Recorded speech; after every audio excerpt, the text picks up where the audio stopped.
AI trends in marketing and strategy, how AI is outsmarting corporate executives, and inside Lidl's massive SAP failure. Those are just a few of the topics we'll cover here today in episode 217 of Transformation Ground Control. Welcome to Transformation Ground Control. Ground Control.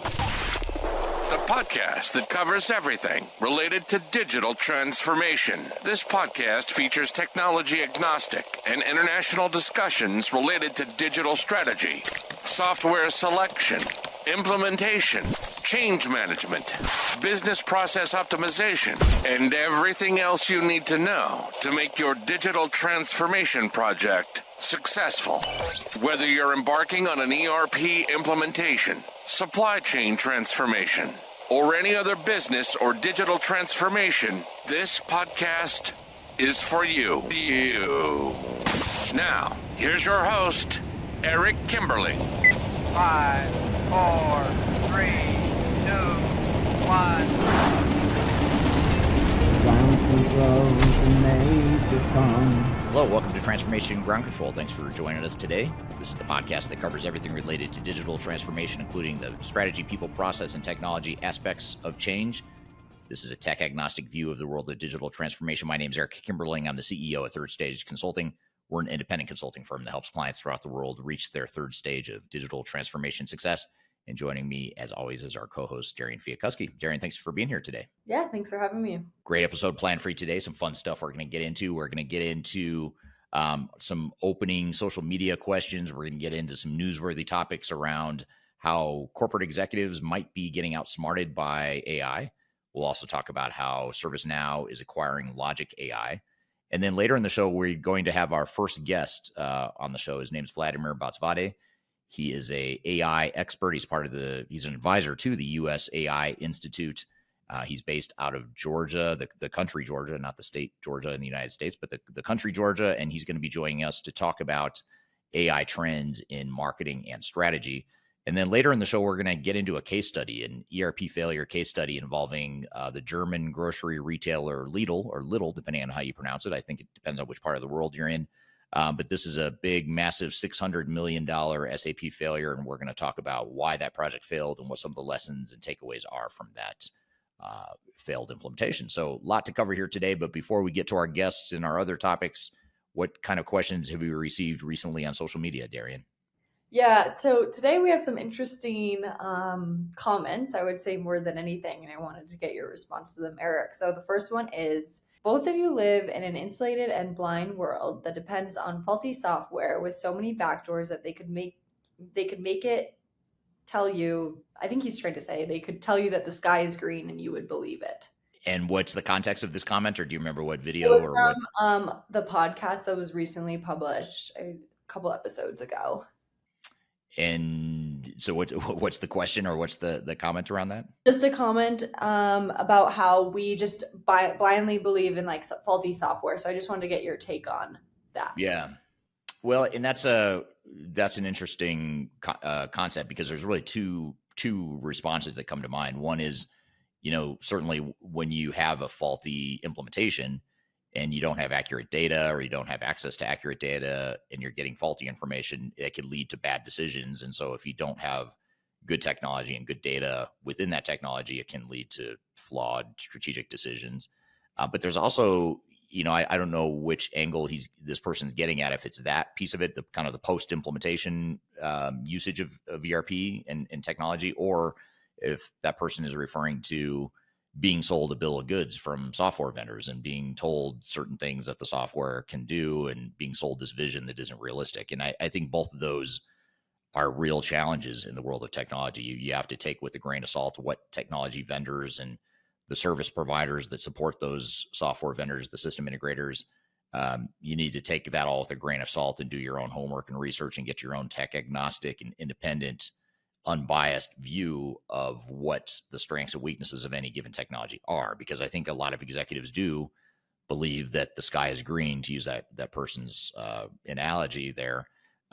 They believe the sky is green, and they believe whatever software vendors tell them. And so you do have to take it with a grain of salt. And then certainly when you get through your implementation, or as you're going through your implementation, you want to make sure that you're paying close attention to data and the data governance and the processes that impact your data. Because if you have flawed data or faulty data in the system, it's going to lead many to think that it's a failed implementation, and many would say it's a failed implementation if you can't access data and get real-time visibility into your operations. Then that probably means that you don't have the right data, and it's not a good investment at that point. So depending on which angle that person's talking about, those are the two things that come to mind. Yeah, that's fair. The second question today is about AI. It's kind of another comment, I guess, too, but it says AI only looks good to people who have no idea what they're looking at and only look at the reports.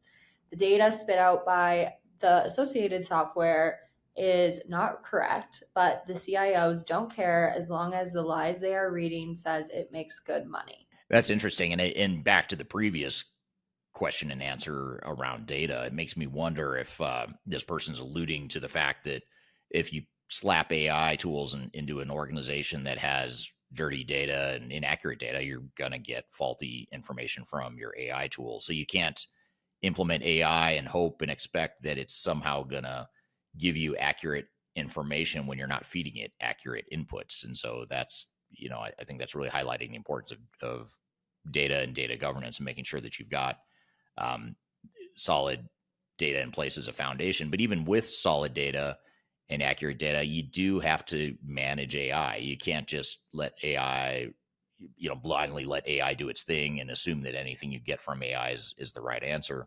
I know when I use AI, I constantly have to tell it to redo stuff because it's not exactly what I wanted, or it's not pulling the exact information I wanted. So I think that's just, knowing how to interact with AI is something that people need to be trained on, and they need to be trained on the flaws and the blind spots of AI too. And so it's somewhat of a change management and user adoption issue as well that you've got to be looking at. Yeah, absolutely. Super interesting. But this kind of leads nicely into our first newsworthy topic of the day, which is about AI, but it's about how ServiceNow is acquiring Logic AI. This is obviously kind of a big move for ServiceNow, a company that is known for its AI-driven CPQ technology. This deal is more than just a product grab. It's a strategic expansion that puts ServiceNow deeper into CRM and sales automation. Here's what stood out on the article that I read was that Logic AI's CPQ tools help automate quoting, optimize deals, and enable cross-selling and upsell powered by AI and rules engines. This adds a serious boost to ServiceNow's Salesforce automation and self-service capabilities for customers. And kind of the real takeaway was ServiceNow is using this to further integrate sales, service, and AI-driven workflows, essentially creating an end-to-end CRM ecosystem. And with their investments, in agentic AI and generative AI, this acquisition is clearly part of a bigger play that we've been seeing them take, and I think we've been tracking across this podcast as well. So Eric, I just want to get your take on this. What are your thoughts about them acquiring the Logic AI, and do you see it moving itself up as a competitor in the CRM space? Yeah, that's super interesting because actually, as you were reading that, I was pulling this up, but I'm working on one of my next batch of YouTube videos that I'm going to be filming is going to be the top AI-enabled ERP systems. And so that video will probably come out shortly after this podcast episode is released. But in that top 10 list, I'm looking at all the enterprise technologies and the ones that are leaders in terms of AI, use of AI. And ServiceNow is one of them. And they were kind of lower in that top 10, but they were in the top 10. And I imagine this new information might mean that they move up a little bit. And ServiceNow is among the leaders of the pack, I would say, in terms of their investments in AI and their usage of AI and the advantage that they have just because their software gathers such mass volumes of data, especially as it relates to like customer interactions and service tickets and things like that, customer service, all that high volume type transactions with a customer facing side of things. And that just plays well to AI in general. So I think it's smart that they're investing both organically in their capabilities as well as going out and acquiring some of these best of breed AI tools as well. Yeah, absolutely. What's your take though on the self-service and B2B sales? Do you think that AI driven configuration tools could replace human sales reps in some cases? I think it could. I think you probably need sales reps to be still, you still need someone to manage the process and manage the exceptions and things like that. So it may be that you don't need people that are quite as technically competent, especially you mentioned the word CPQ, or the acronym CPQ. And just for those that don't know, CPQ stands for configure, price, quote. And that's an important part of the sales process for companies that sell more complex, customizable products. And so, for example, if you buy a big make to order machine that has all these different variations and combinations that you could combine into your own tailored machine, there's certain configurations that work and certain ones that don't. And so you need a CPQ module or technology will provide the parameters and the business rules behind what can and can't be configured certain ways.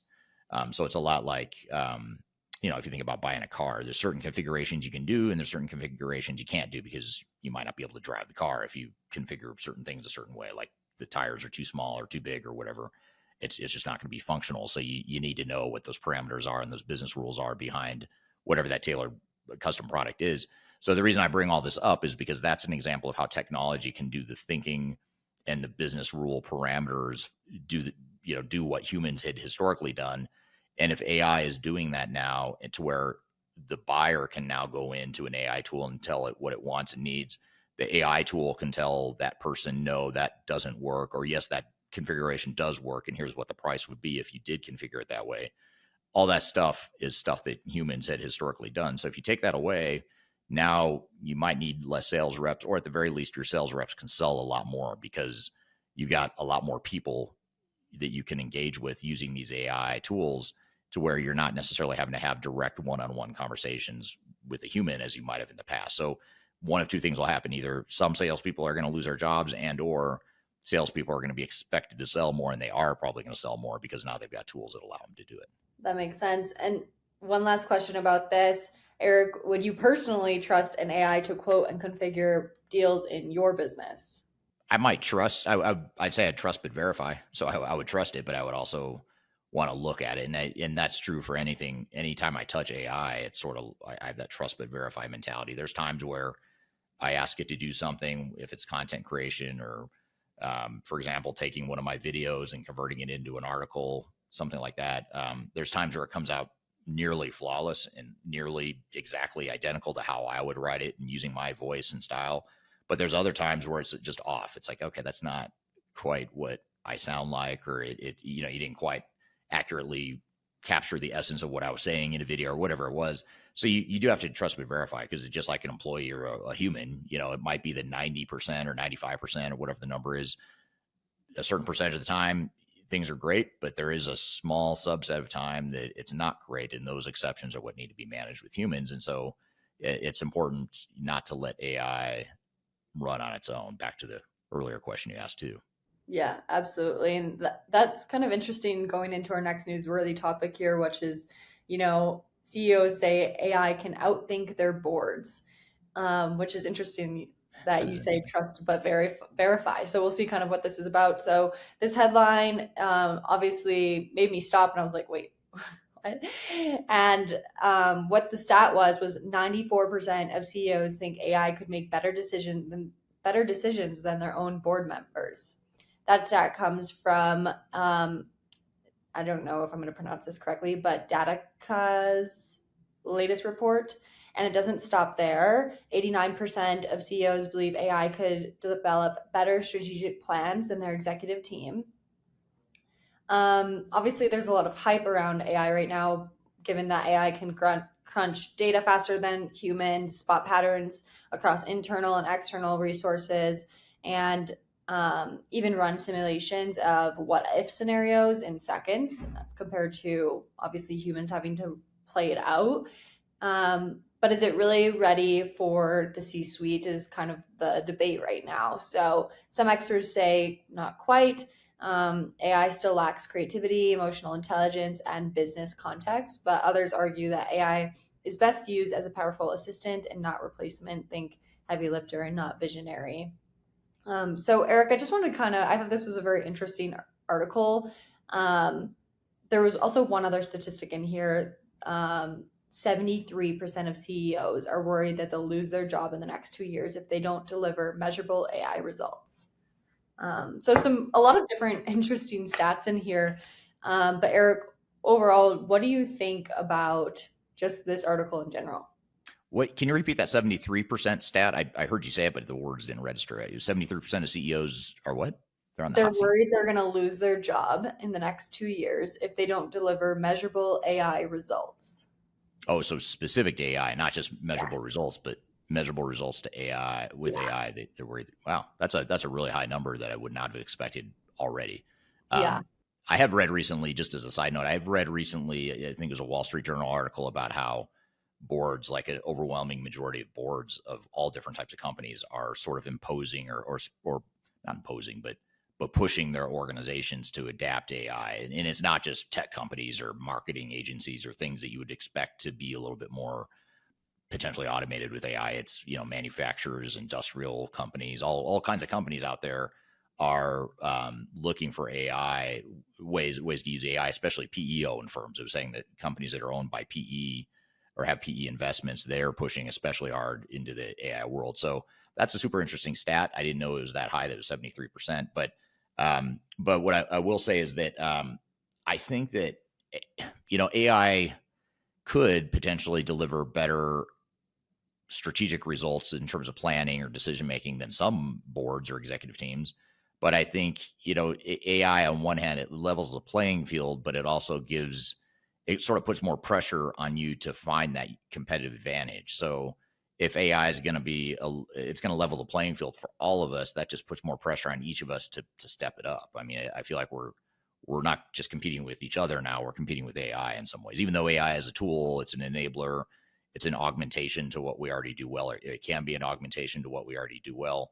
It's almost like we have to stay ahead of AI as humans, and especially knowing that everyone else now has access to this really powerful tool that we just haven't had access to before. So I don't know that it can truly replace strategic planning and decision making. I actually take issue with that. I have trouble seeing that being the case, because then that would mean sort of like what I always say about enterprise technology in general.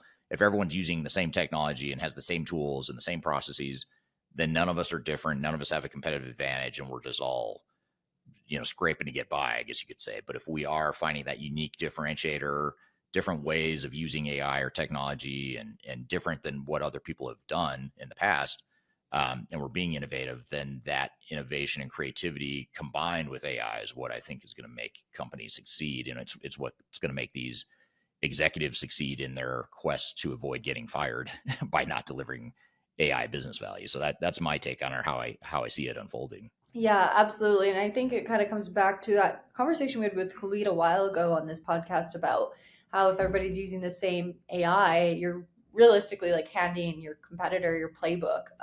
Yeah. And so that's something that obviously companies are going to have to be careful about as well. Another question though, if AI is sitting on board meetings and giving input, how should companies balance that with traditional leadership dynamics? Sorry, say that again, by sitting in board meetings? Yeah, if AI is sitting there giving suggestions in board meetings, how do they balance, that side of it with also, a traditional dynamic? That's kind of interesting and funny to think about. I don't know why, it just made me laugh thinking about having a board meeting and then you've got this AI bot over here chirping in your ear, and like you're like, wait, what's it saying? And I could see myself getting super distracted by it, but that's just me. I can't multitask. As you can see, I'm thinking about one thing and I miss your question, as I've done twice already in this episode so far. But yeah, I think that's interesting. I don't know that we're there yet. I mean, I think it kind of gets back to, knowing where AI's role is going to be. And in strategy, I think it's a great thing to use as a sounding board. Like I use ChatGPT all the time to ask it questions around like, what it thinks I could, what kind of content it thinks I should have on my YouTube channel, or what types of guests do they recommend. I've gone so far as to ask it to suggest a list of guests that I should invite to my podcast. And I've actually taken a couple of those ideas, but some of the ideas were terrible that I didn't like. So, that's fine. That's okay. But it gave me a couple ideas that I wouldn't have otherwise had, but it had to be me, and it has to be you that decides what to do with that information and how to build on that information or build on what you're getting from AI. And again, back to the competitive advantage, you're not going to have any sort of competitive advantage if you're blindly following AI, just doing what it says and tells you, because everyone else could be doing the same thing. And I think you've got to think of it as a multiplier. If you can think of AI as a multiplier to your own strengths, your own creativity, your own work ethic, whatever it is, AI can help multiply that. That's why, like, lately, we've been posting a lot more content, not because we've created more content, but because we've used AI to repurpose content in so many different ways that people think, wow, you guys are creating way more content now. And it's good stuff. And it's like, no, actually, we're not. We're creating the same amount that we have been, historically. It's just that now we're using AI to repurpose more of it and repackage it and whatever. So I think that's the way you've got to look at it, is a way to be a multiplier for what you're good at. Yeah, absolutely. Super interesting, though, that all these statistics were really interesting today. And yeah, I'm sure we'll hear more about it in the future as well. Yeah, it's really interesting. Well, good stuff. Well, yep. So really interesting topics there with ServiceNow's acquisition of an AI tool, AI outthinking boards. And now next, we're going to get into our first guest, which is Vladimer Botsvadze, who's going to be on to talk about AI trends in marketing and strategy in particular. We're going to talk about marketing, personal branding, and just general business strategy and how AI is affecting those things. So your boardroom AI conversation was a really relevant one, Darian, because that's going to segue nicely into the conversation with Vladimer. So we'll have him on the show here in just a second to talk about that. And then later in the show, after Vladimer's conversation, we'll get into a conversation around the German retailer Lidl and how they completely bombed their SAP implementation. They spent $600 million on SAP software that they're still not using. So we'll talk about that failure, what it means to you, and how you can avoid that same type of failure in that case study. So we'll get to that later in the show. We've got a lot more to cover, but first we're going to take a quick break. We'll be back with more Transformation Ground Control. Just tell me what you've got to say. Tell me, I've been waiting for so long to hear the truth. If you are involved in any sort of digital transformation or business change initiative, you will want to download the Digital Transformation Report. With its comprehensive overview of business and technology trends and best practices, this report is a must-have guide for any transformation project or executive team. Download this free report by visiting Third Stage Consulting at thirdstage-consulting.com. You can also visit our website to learn more about us or download independent reports, videos, and other best practices. Again, visit thirdstage-consulting.com today to learn how you can take your transformation to the third stage of success. Are you looking for ways to promote your product or service to enterprise technology decision makers and influencers throughout the world, like the ones who listen to this podcast? Major Tom Productions creates media, events, and influencer marketing for B2B technology providers. Our productions are exciting, educational, disruptive, and effective. Most importantly, they create results. Our content is unlike any other in this industry, engaging, influential, and trusted by technology buyers and influencers throughout the world. Each month, our productions reach hundreds of thousands of targeted buyers and decision makers who trust and engage with our honest and tech-agnostic content. With long-tail viral results and engagement with our content, Major Tom Productions provides a way to reach your target market and create awareness, calls to action, and a connection with potential customers. So collaborate with us today. Learn how we can feature your product or service on podcasts such as Transformation Ground Control, Journey to S/4HANA, and Journey to Dynamics 365. We can also feature your brand on our YouTube channel called Digital Transformation with Eric Kimberling, which boasts over 100,000 subscribers and over 2 million video views per year. You can also participate in our in-person events, including our Digital Stratosphere Conference. Contact us today to learn more. We can tailor a marketing campaign that works for you. We look forward to helping more people learn more about and become engaged with your brand.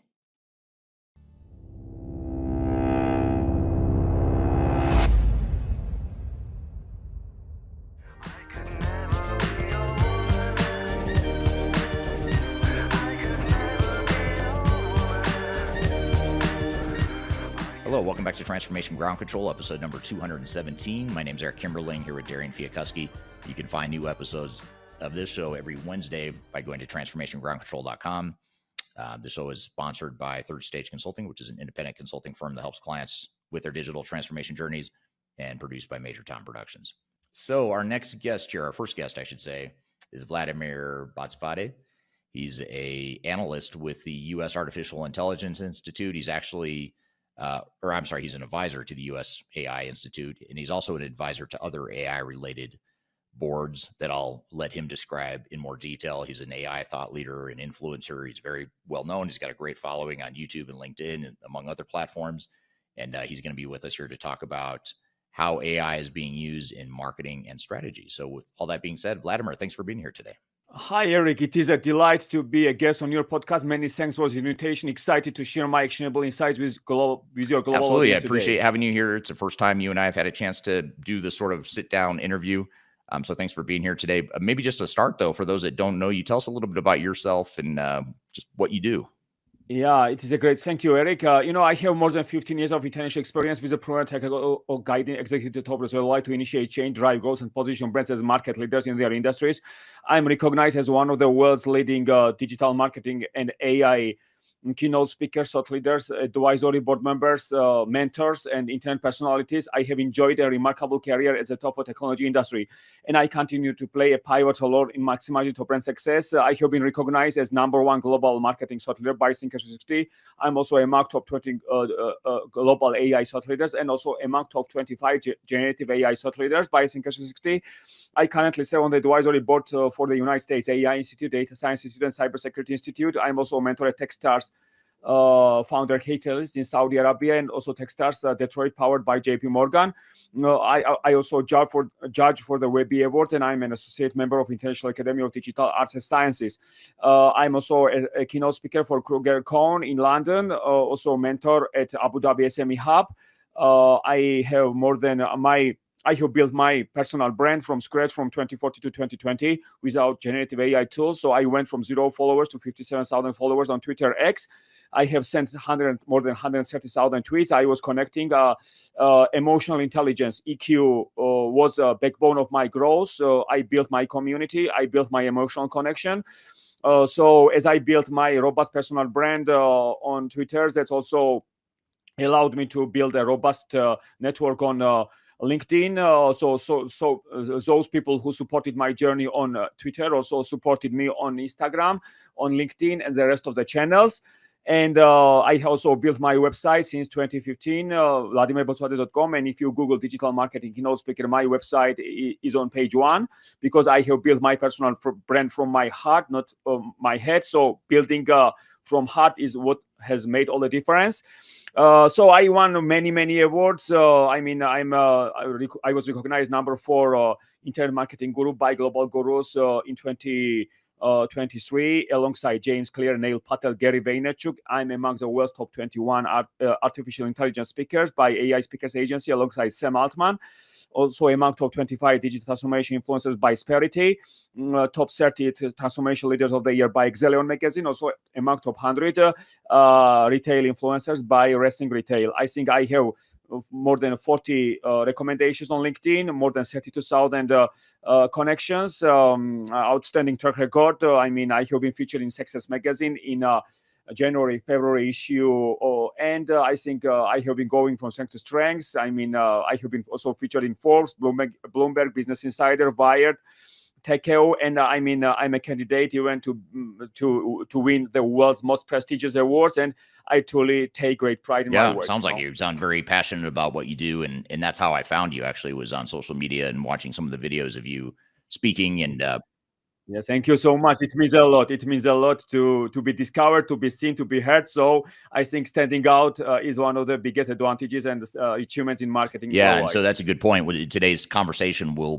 probably cover not just AI in general, which I know a lot of people are talking about AI now, but more specifically, we'll talk about AI in the world of marketing and personal branding, but also we'll talk about it in the context of emotional intelligence. And so we'll try to bring in some of the human factors as well. Just to kind of build on what you were just saying, Vladimer, what are, how did you get into AI? Like, AI wasn't a thing, I assume, back when you were first starting your career, but Yeah, my storytelling, my passion.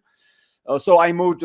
I come from Republic of. So I was dreaming about experiencing the Western world. So when I was 18, I moved to the United States with on a J1 visa. So I got a week training in on the outskirts in Washington D.C. in Silver Spring. So once I completed my trainings, I was sent with my colleague to work in Menezes, like a 25 minutes from drive from Washington D.C. So I got my first job in the United States. That's why my journey has been special, and I'm one of the most like interviewed and published people worldwide because of this. That I have set the ball rolling in the United States. That has had like a snowball effect on my career journey. So when I worked in Menezes for 2 months. Actually, I used to see a blockbuster store in my neighborhood, 2006. So they did not buy Netflix for $50 million, And so then I moved to New York City, the best melting pot in the world. So I started seeing the world faster, easier, clearer. And of course, in when you move to New York City with an empty CV, you realize that it is very important to build your personal brand. So I have started pushing self-education. I was spending so much time at New York City Public Library. I followed Warren Buffett's advice to start reading like 400, 500 pages a day. Daily consistent reading built my knowledge. And I think it's very important nowadays to be more information smart, not book smart, because so much is changing nowadays. So I always keep my finger on the pulse of the latest news. And I think so then I moved. I returned to my country. I completed my bachelor's degree in computer engineering. Then I was enrolled at university on like a master's in economics. And in 2009, I moved to London. So the best of both worlds, like United States and the UK, these countries played a big role in my success. So I studied in close to Greenwich I was in the right place at the right time with right people, and I started building my personal brand from 2010 in London, and of course in 2014 I also attended a conference in Dubai. I understood the importance of personal branding, and I instantly hit the ground running on Twitter, and I started creating content that was in my followers' best interest. So I went from 0 followers to 57,000 followers in 6 years. In 2015, I was recognized as number 65 B2B marketing influencer by Analytica. I was among top 100 virtual reality influencers. In 2018, among top 100 digital transformation influencers. So in 2019, I was recognized number 6 global AI thought leader by Think360, which is the first open platform for global thought leaders. So in 2020, I was among top in 2020 number 1 global marketing thought leader. In the last 6 years, I was among top 10 worldwide in AI by Think360. So in 2022, I joined the advisory board of the United States Artificial Intelligence Institute. And I think I'm also among the world's top 21 AI speakers because I was creating great content, Eric. I think content creation was a backbone of my growth. So I have told my stories through YouTube videos, like my tweets, my blog posts, every kind of content, as you also do a great job with content creation. I also I have done the same. I told my stories. I was discovered. I was seen. I was heard. So now more than 150 global media interviews, advisory board of the United States AI Institute. I also collaborate with Gartner because I was invited as a judge at Gartner Digital Marketing and Communication Awards in 2023 in London. And I think I have truly, it was like a hockey stick kind of growth in my career because of my Twitter, you know. Twitter is like Twitter has prepared me for the entrepreneurial journey. That's why it's special. So social media is a reactionary business. It's all about listening and responding. So you need to prioritize this two-way communication with your consumers to win in the long term. You know? Makes sense. And that's an interesting backstory. And I'm curious though, with all the the way you've built your personal brand and the way you've sort of emerged on the AI scene in the last decade, how have you seen AI Yes. change the world of marketing? You know, what are some of the biggest ways you've seen AI transform the way marketing, how marketing works? Yeah, marketing. I have never said this about internet, about social media, but has changed marketing forever, Eric. Because nowadays, as Gartner predicts, more than 50% of internet content is due to be generated by artificial intelligence. And I think, I think nowadays it's much easier to create great content. AI levels up the playing field.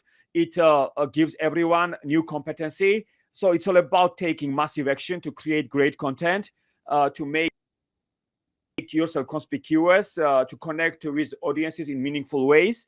And I think whoever takes massive action wins, So, for example, we have ChatGPT 3 billion monthly website visitors, more than 3 billion. Just imagine that AI, ChatGPT is taking the world by storm, and because ChatGPT had like 1 million users in 5 days, it is the most revolutionary technology. It is as clear as day. So I think AI and generative AI is used extensively in content creation, in listening to consumers, analyzing consumers' data. Even it helps you when it comes to optimize advertisements. But I think that advertising is going away because we are in the streaming economy nowadays, and no ads, Amazon Prime no ads, Disney Plus no ads, then podcast no ads. So consumers are willing to pay more not to consume ads. So more than two-thirds of marketing is happening without brands because customers control the marketing process. Eric, not brands and marketers no longer control the marketing process. So customers tell their stories, and I think it's very important to satisfy our consumers, and it's very important to respect consumers' time and not to bombard them with ads all the time. Yeah. So you're sort of touching on this point of you haven't used the word yet, I don't think, but authenticity. How do you remain authentic in your personal branding and your marketing efforts in this day and age of AI? How do you keep that human connection in this world of AI? I think brands need to prioritize transparency, human connection, and the responsible use of AI. And I think I love the quote of Professor Philip Kotler, who said that that marketing is all about is a combination of psychology, sociology, and anthropology. So marketing is all about human. But nowadays, marketers are focused on algorithms, AI, automation, and they forget human connection. So as for example, marketing is all about human. We need to connect with our consumers in meaningful ways. For example, but only 2% tiny minority of open-minded entrepreneurs realize the importance of personal branding. For example, Elon Musk is very smart, out-of-box thinkers. That's why, for example, if you from the vantage point of the present, Tesla has become dominant in automotive industry in the last 15 years without an advertising department, because Elon Musk was able to respond to consumers, Tesla's owners' questions in real time. So Elon improved Tesla's product in real time by connecting with entrepreneurs, with Tesla's owners in real time. It is very important because I don't think that anybody from Mercedes-Benz, BMW, General Motors, where their executives directly interact with consumers. I don't know anybody, but because they still depend on backward-looking advertising. So for example, Mercedes-Benz spends $945 per car on advertising, and I think Tesla spent like a couple of millions of dollars on advertising 2023 and 2024. But from 2010 to 2022, I mean, Tesla spent $0 on advertising because Elon Musk has more than 200 million followers on X, Twitter. So Tesla has never needed like an advertising department because a personal a personal brand has become a company brand, Eric. It is Yeah. very clear, and I think as the power was shifting dramatically from Wall Street, Madison Avenue, big advertising agencies, and big corporations to human beings. Nowadays, everyone has a voice, everyone has a reaction, and more than 62% of Fortune 500 brands have disappeared since 2000 because they did not adapt to the reality of the marketplace. So whoever is open-minded, whoever is nimble, whoever operates like a startup, they win in the long term. So Elon Musk is open-minded. He has a feedback loop. He's in the listening business. So I think that the most innovative and consumer-centric companies are in the listening business. I think Tesla prioritizes consumers. Elon Musk puts consumers first. So as for example, as of December 2024, Tesla's market share was $1.4 trillion, whereas Toyota's market share was $231 billion.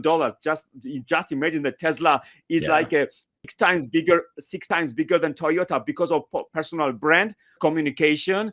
So I think many brands did not adapt to the reality of the marketplace, and so their executives did not humanize their brand. So it is very important to humanize your brand, to show your heart, to show your smile, to show your face, to show your passion, and to show your compassion. And we need to be givers than takers. So consumers love entrepreneurs and founders who give more than they take. So Elon Musk always has been in the listening business, and it is very important just to have a feedback loop and to directly communicate with your consumers. And regarding answer your question, I think brands need to prioritize, as I mentioned, transparency, human connection, and brands should openly communicate when they are using AI to create content or interact with customers. For example, if a chatbot is used to provide customer service or an AI algorithm, it is recommended recommending products. Companies should let consumers know. Transparency helps build trust because consumers can appreciate when technology is used to improve their experience without feeling manipulated, And I think human touch, as I mentioned, that Elon Musk prioritizes and epitomizes human touch. When AI can generate content, human experts should guide tone, messaging, and ensure that it aligns with companies' values. Yeah, it makes total sense, and it is interesting. It's an interesting use case of personal branding, and I assume he used AI or uses AI now in his marketing and personal branding efforts, given his role in the AI world. But it is interesting how Tesla is just one example of a company that used that personal brand to really get themselves on the map and overcome some of these incumbents, or overtake some of these incumbents that have the advantage of longer tenure. Tesla. I agree with you, Eric, because Tesla has become $1 trillion company because of personal branding. So if anybody disregards consumer personal branding, they are left behind. But I think regardless of politics and regardless of what you think of Elon Musk personally, he does have a strong personal brand, and that's hard to deny as far as just his reach and his influence on his own brands, but also on society in general. So, I'm curious to hear from the audience too. Actually, as we're getting through this discussion, I'd love to hear how you're using AI. If you're using AI for your personal branding or marketing efforts, love to hear your examples or kind of your experience with AI, or if you haven't used it yet, I'd love to hear that too. So if you don't mind, just drop in the chat. I'd love to pull up some comments here on how you're seeing AI being used in your personal branding and marketing efforts. But speaking of branding though, Vladimer, what's your advice for professionals that are trying to build a personal brand in this world of AI? Given that you talked about taking massive action, now is the time to take massive action to create content and to really leverage this level playing field that we're all on now, which I totally agree. AI is allowing us all to be content creators at scale. So what advice do you have to professionals that are trying to build their personal brand, and how can we sort of not dumb it down, but what are some actionable first steps we can take if we're overwhelmed by the whole idea of creating content or using AI? I think it's all about starting small, building gradually, showing your personality, and being consistent, and to show gratitude. Because I think as Twitter has put me on a global map, emotional intelligence has played a big role in my success. So I was showing gratitude every time someone was sharing my posts, like leaving comments or liked my tweets. So I think these interactions, the two-way communication, as social media is a reactionary business, it's all about listening and responding. And so many brands went out of business because they did not adapt to the reality of the marketplace, and they continued to continue advertising or backward-look advertising. I think, for example, when they were transitioning from a primary radio society to the primary television society, 4 biggest beer brands collapsed in the United States because they were writing copy for the radio and they were disregarding television, and so I think it was a great example. So as many professionals are hesitant to build their personal brands, they are questioning, whereas open-minded people are taking massive action. They creating content. As I did not have a professional camera in 2019, but I had my iPhone X. I recorded 45 videos, uploaded to YouTube, and I was talking about from a influencer's position about regarding building my community and personal branding and marketing and emotional connection. So I have built my emotional connection. It's very important to build emotional connection with your subscribers, audiences. So and for example, as Sam Altman said, that 95% of marketers are due to be replaced by generative AI, and 5%, Eric, is your personal brand. 5%, So I'm still sought after. I'm in high demand. I'm one of the most requested speakers, mentors, advisory board members, and my hard work from 2014 to 2020, as I built my personal brand from my heart. I put 150% day in and day out. I was consistent. I put my eggs in different baskets. And I not only depended on LinkedIn or Twitter, but I also built my audience on Instagram, on a Facebook page, on Tumblr, WordPress, Blogger, Medium, So I think I have taken massive action. I was patient. I was able to see the glass half full rather than half empty. Optimism. I believe that optimistic people create brighter future. So I have created brighter future with my community. And of course, if you check out my LinkedIn, I have 41 LinkedIn recommendations. And success is not accidental. People succeed because they are passionate about what they do. They love what they do, and I think my storytelling also sets me apart. Is what sets me apart, and also long-term thinking. So I reinvested my last dollar into my website, and I think my sacrifice, my passion, my commitment, dedication paid off. Absolutely. It seems to be so. I mean, you have a bigger following than most people do. Just a few more comments from social media here, from people watching us live here. Daniel on YouTube says, Elon Musk just keeps getting me excited about the next industrial revolution, human touch plus AI. Just on a personal note, we were getting some personal appearance advice for both of us. Someone from YouTube says, if both of you went bald, you would look younger. Just love, brother. So I hadn't been told that, but I am always trying to look for ways to look younger. So thank you for the advice there. Perry said, this is an interesting concept. I want to ask your opinion on, Vladimer. This is from Perry on LinkedIn. Perry says, I learned a lot of AI products, but I do not want to use it. Most open AI stole from creators. And that last part is really important. I want to maybe unpack that a little bit. What are your thoughts on that, as far as if we are content creators and we're creating thought leadership, we're maybe even creating some intellectual property that's worth value, and now we're using AI and training AI, now AI is learning from us. How do you balance that sort of need for human knowledge-based competitive advantage versus AI kind of leveling that playing field and taking that knowledge and making it somewhat of a commodity? How do you balance that? How do we navigate that?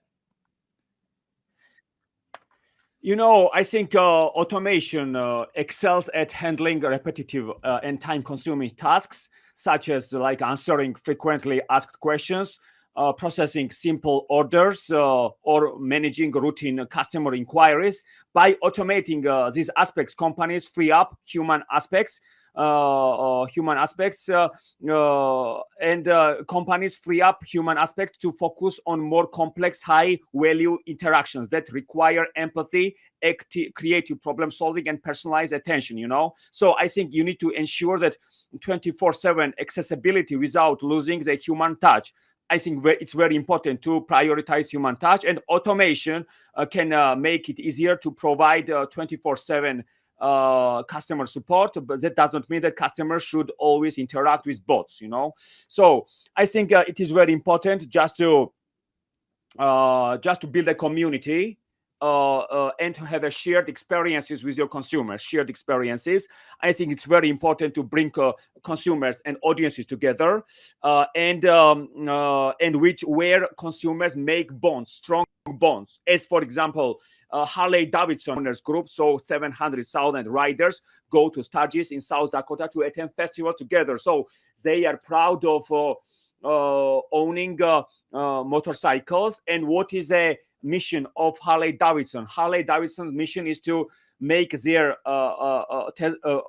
motorcycle owners' dreams come true through motorcycle lifestyle. So they make strong bonds in the community. So it doesn't matter if even it is like a Harley Davidson, or even I build my personal brand on Twitter or X. It's very important to bring consumers together where they make strong bonds. So if you have your podcast, your audience, they don't know each other, but in community they do know each other. So it is a big difference.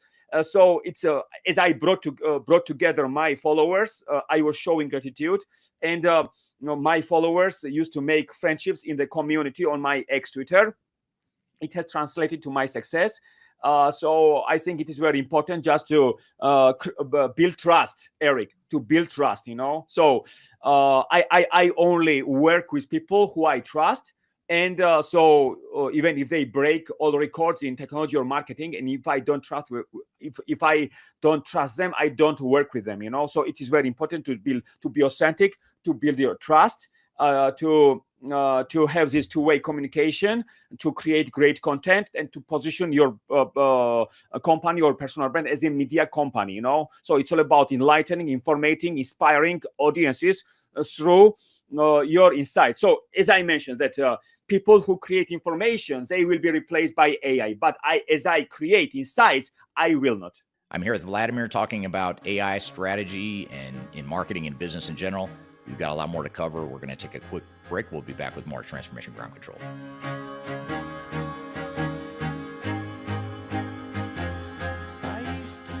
My name is Eric Kimberling, and I'm the CEO and founder of Third Stage Consulting. Before we dive too far into today's content, I want to invite you to learn a little bit more about Third Stage Consulting, who we are and what we do.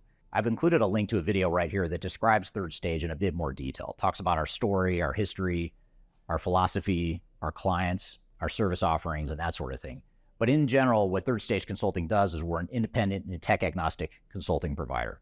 We help clients through their entire digital transformation life cycles, beginning with digital strategy, software evaluation and selection, all the way through and including implementation planning, implementation readiness, and the actual implementation itself. We're technology agnostic, so we only represent our clients' best interests. We do not represent software vendors. But having said that, we work very closely with software vendors, all the leading players that you can imagine we've worked with, both in helping clients evaluate and select them, but also in helping clients implement those solutions as well. So we have a very broad, objective, agnostic view of the market that is meant to really represent your interest as you go through your digital transformation. I also encourage you to scan this QR code right here to get access to our resource center. This resource center has a ton of information, a ton of ebooks that are free. You have access to top 10 software rankings, playbooks for how to make your project more successful, guides to change management, YouTube videos, all kinds of stuff that are going to help you through your digital transformation. So I encourage you to scan this QR code to get access to those resources. And please feel free to reach out to me directly to brainstorm ideas about your project. Even if it's just informally, you want to bounce around some ideas and get some informal advice, I'd be happy to spend some time with you. So feel free to reach out to me. I've included my contact information below. You can also find it in the description field of this video as well. The last thing you want to have happen is for your digital transformation to end up in court. I've been doing this for 20 years and I have seen everything. My name is Marcus Harris. I'm a software and technology attorney focusing my practice on drafting and negotiating software-related contracts and litigating software disputes across the country. Feel free to reach out to us at taftlaw.com. We'd love to talk to you about the litigation process and what you can expect.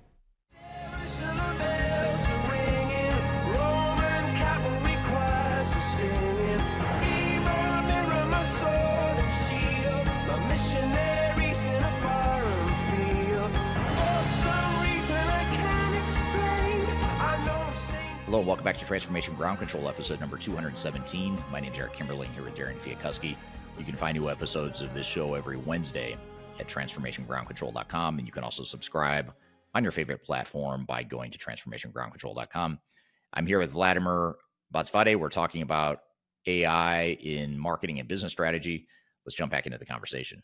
Just as a comment here, I had asked the question earlier about how you, the audience, are using AI in your marketing or personal branding efforts. Someone, I don't see the name here, but someone on LinkedIn says using it for internal enablement materials on solution sets and support artifacts. So that's a good use case. Thanks for sharing how you're using AI right now.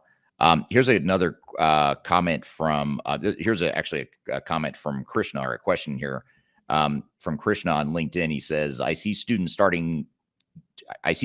using AI to finish their projects instead of thinking. Do you believe these trends help them to improve their creativity? So how do you see AI? Is AI going to replace our ability to think critically or creatively, or how do you see those two intersecting? Well, it is very dismal that global education is blocking generative AI tools. It is a big mistake. As for example, 15 years ago, they were blocking social media, and everyone wanted to regulate social media. So social media has created so many renowned entrepreneurs, influencers. They have taken massive action. They connected and they have greatly benefited from Twitter. And for example, Twitter is like a cocktail party for the business world. And I think it is very dismal that there is a great quote by Lev Tolstoy, who said that everyone thinks of changing the world, but nobody thinks of changing himself. So change is hard, Eric. Change is hard.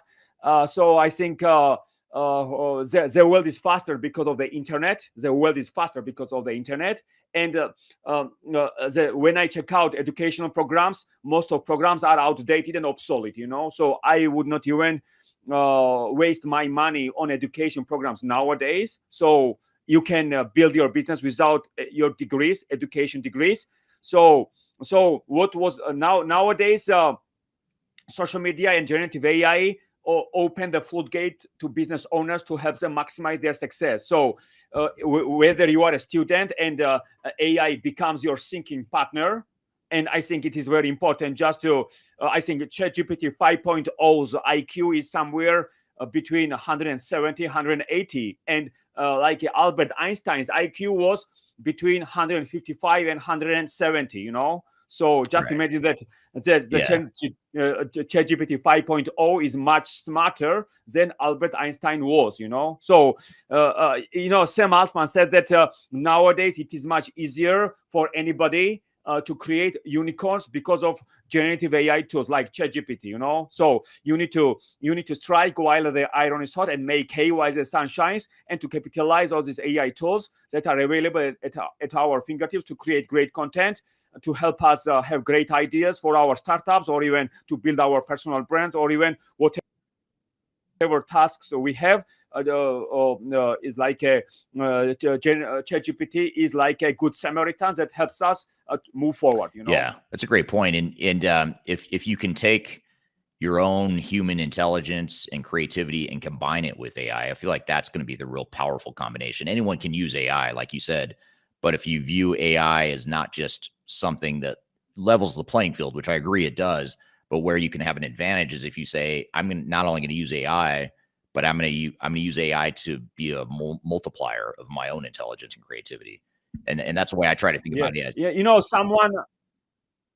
great point, Eric, because, someone bought like 5,000 horses before the day Henry Ford creates a car. He lost because he was thinking that horses we are not going to be replaced by cars, but horses we are replaced by cars. Yeah, you know? and it probably So I think anybody should adapt. Anybody should adapt to the reality of the marketplace. And Henry Ford said that if I had asked my customers what they wanted, they would have answered faster horses. So speed is a currency of business. Yeah, that's a great point. I know Steve Jobs had the same philosophy. He didn't wait for people to say they wanted an iPhone or smartphone. He just created it and had the vision. But you talk about Henry Ford, and I imagine going exactly. You go as far back as Henry Ford, I imagine it was probably a similar disruption where people just had trouble understanding, why would we want an automobile? We're thinking about it from the context of horses. Automobile probably didn't make sense at the time, I would imagine, until people started to try it, get comfortable with it. They saw the advantages, and then, obviously it reached a tipping point of adoption. I think that's what's interesting about AI is that happened so fast. I mean, the ChatGPT just hit mainstream adoption just overnight. Amazing. Watch how fast. Yes, AI it is Eric. It is interesting to mention that 92% of Fortune 500 brands use ChatGPT, like Snapchat, PricewaterhouseCoopers, big brands. So I think, but I was reading that companies save like $70,000 per month using generative AI. Yeah, great point. We're getting a ton of questions on social media or on the various platforms here, and I want to get to these. You mentioned Sam Altman earlier, and here's a comment about Sam Altman. It's a not so nice comment about Sam Altman, but I'm going to skip that part and get to the really important question in this comment here. This is from Perry on LinkedIn. Perry says 99% of humans are going to be unemployed. Do you think, so my question for you, Vladimer, is do you think AI is going to result in mass unemployment? And, even though it is creating opportunity on one hand, is it going to create a net negative effect because people will become unemployed and it might automate too much of our jobs? What are your thoughts? Yes, millions of jobs are due to be replaced by artificial intelligence. Only sustainable competitive advantage in this age of AI and automation is building a personal brand and building emotional connection with the world. Because if you have done your work to build your personal brand, you will not be replaced by generative AI, and you will continue to be sought after in high demand because this world loves picking your brain because of this emotional connection. But if copywriters, bloggers and marketers and the rest of professionals who have never built their work to build their personal brands, they will be replaced by generative AI, because it is a big difference between being known versus not being known. So I'm known, I'm in a catbird seat, I have done my work, I have built my personal brand from my heart. When this world was denigrating and belittling personal branding, social media, like content creation, I was working with a vengeance, and I was surrounded by game changers and champions, on Twitter. So I was followed, for example, by Grant Cardone and tycoon entrepreneurs. So I realized that it was all about taking massive action, being optimistic, and if you surround yourself 5 people, you are going to be 6. So surrounding is very important. And I think, as I mentioned, that millions of people are due to be replaced by generative AI. And the only way you can stand out is building your personal brand. So you can build your website through Mixo.io in 3 minutes without coding. Like you have Perplexity, you have like a ChatGPT, like Midjourney, and the rest of generative AI tools available at your fingertips.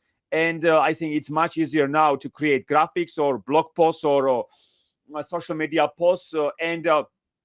I think that it is predicted that 90% of internet content will be generated by artificial intelligence. So as you show your heart, your smile, your face, your compassion, your passion, that is a way how to stand out and not to be replaced by AI, Yeah, and it's funny you mentioned Grant Cardone, because when you were talking about massive action earlier, I was thinking about Grant Cardone because he uses that term a lot. He talks about massive action to reach 10x results. And actually, Grant Cardone is a client of Third Stage Consulting, so I've done consulting work for them. So hello to the Grant I love Grant's philosophy, and Grant still follows me on Twitter X, and I love his philosophy. That it's all about domination, not competition, because 99% people compete and only 1% to dominate. So if you want to dominate, you need to take massive action and to sacrifice and to work to work with a vengeance.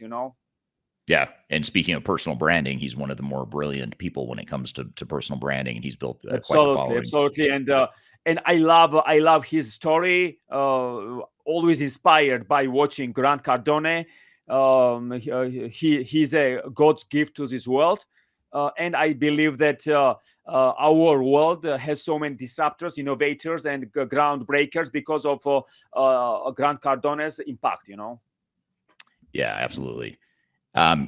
Just getting to some more social media comments here. This is from Bones on YouTube. Bones says AI and automation will take all the tariff manufacturing jobs. So that clearly is a fear that I think a lot of people have, is that AI may take our jobs. And I think, one thing too that I wanted to get your take on just real quickly, Vladimer, because I know you're an avid reader, but I don't know if you've read Innovator's Dilemma from Clayton Christensen, and the whole concept of creative destruction, and how you can embrace these changes. You can either fight these sorts of changes, these sorts of disruptions that are happening with AI, or you can embrace it and be part of the change. And I think that's a really important thing to think about. And I think it's a valid fear to be worried that AI might take our jobs, particularly if we're in marketing or if we're a copywriter, or we have some sort of knowledge-based job that AI could easily replace. It's easy to be afraid. But it's also easy to think, but you can also convert that into, well, what can I do to use AI to be better at what I do, to make myself more invaluable? And you talked about creating a personal brand as maybe one of those strategies. What else can people be doing to embrace AI and not be afraid of it, but embrace it to make themselves better in their careers and make their businesses better? I think, as I mentioned, Eric, that it is very important to build your personal brand from your heart, not from your head, because many people build their personal brands and run their businesses from their heads, but only few people run their businesses from their hearts. So we need to start running our businesses from our hearts. And emotional intelligence contributed 80% to my success. Also self-education. So I think YouTube has become our university. We need to become lifelong learners. We need to be curious on a daily basis. We need to become more open-minded. And I still believe that open-mindedness is my biggest strength. Even someone who is ranked number 1 in the world can learn a great deal from other people. So we should never say that we are smartest in the room. No, we need to have beginner's mindset. We need to be optimistic, and optimistic people create brighter future. Of course, everyone agrees that artificial intelligence is like electricity for the 21st century. So it is a most revolutionary technology, and I think what was limited, restricted, like 20 and 30 years ago, no longer limited. And what is nowadays marketing today? Marketing is all about supply, demand, attention, and storytelling. So we need to tell our stories. We need to lifetime value and retention. So everything is all about lifetime value, retention, developing relationship with consumers. So we need to develop relationships, not only retain, also develop, So it is so, as I prioritize my followers, human relationships and personal branding is a be all and end all nowadays. And even Tesla's example show that a personal brand has become a company brand. It is very important just to connect with consumers in meaningful ways, never automate marketing, because marketing is all about human.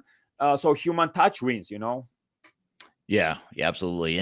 And just to give a speaking of personal stories, and maybe another use case of how I'm using AI personally in running our business. I mean, one thing we've done is we've embraced AI, not just in a service offering to help our clients with AI, but also in terms of how we use AI. And one thing that I'm doing and I'm trying to do right now as we speak within Third Stage Consulting is we're actually rolling out an AI tool that's going to automate a lot of what we do.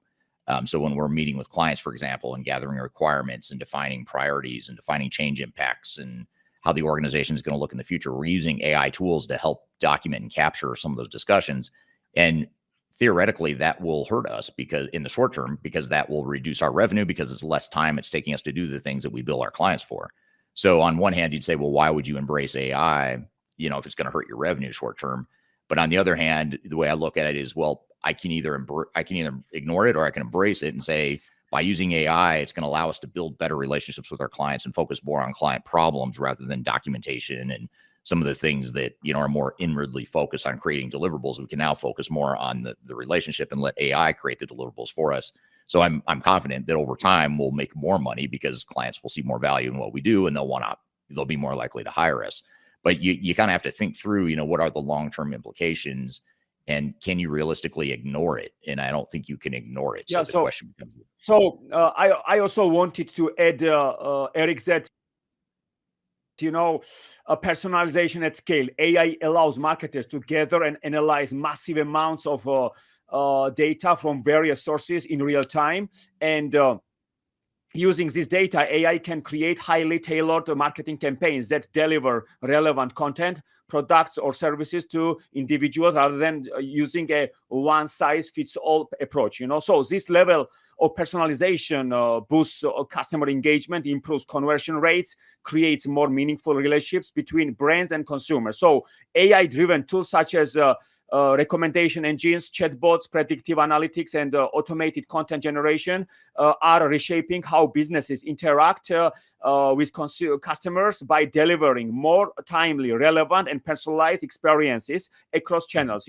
So, for example, platforms like Netflix and Amazon use AI to suggest content and the product based on the past behavior, significantly improving user experience and driving sales. AI is enabling marketers to make smarter decisions. So I think all in all, brands truly take advantage of AI capabilities. Yeah, absolutely. There's an interesting comment from Socrates on LinkedIn. Socrates says, as we increasingly rely on AI for routine work, allowing humans to focus on complex problem solving, what strategies can we employ to prevent the erosion of fundamental knowledge, which is crucial for tackling those very complexities?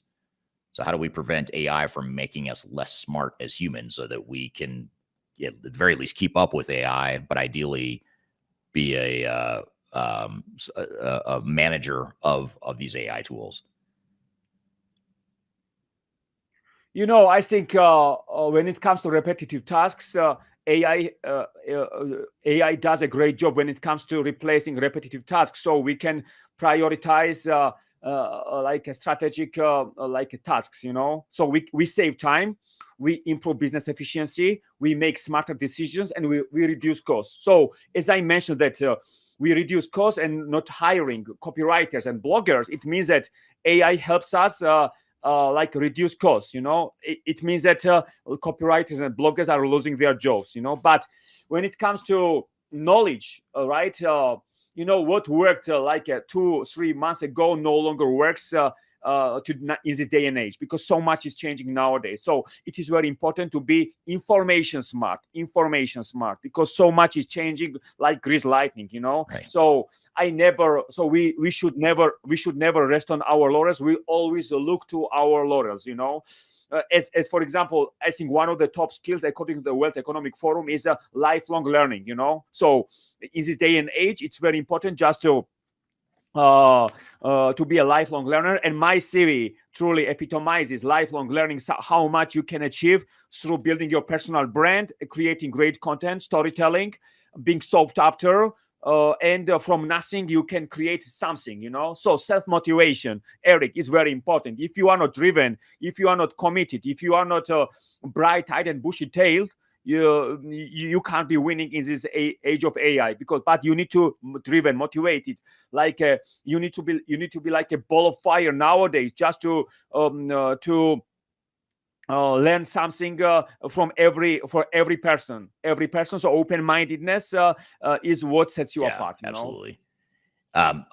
Before I pull up the next audience question, I want to share with the audience too another reference material that might help you in your AI journey. It's a guide to AI strategy and implementation. If that's something that is of interest to you, you can download that by scanning the QR code right here on the top left side of your screen. I'll also include a link to it in the show notes or the description field below. So scan this QR code. You can get our guide to AI strategy and implementation. If you're looking for more information about AI trends and strategies you can deploy within your organization, I'll leave that up here for a second as we're getting into these next questions here. But I do want to get to another question here. This is from Darian on LinkedIn, and Darian says, you mentioned that Tesla succeeded because of Elon Musk's personal brand in the absence of traditional advertising. Do you think most companies can realistically replicate this model, or is the kind of founder-led brand building something only a select few can pull off?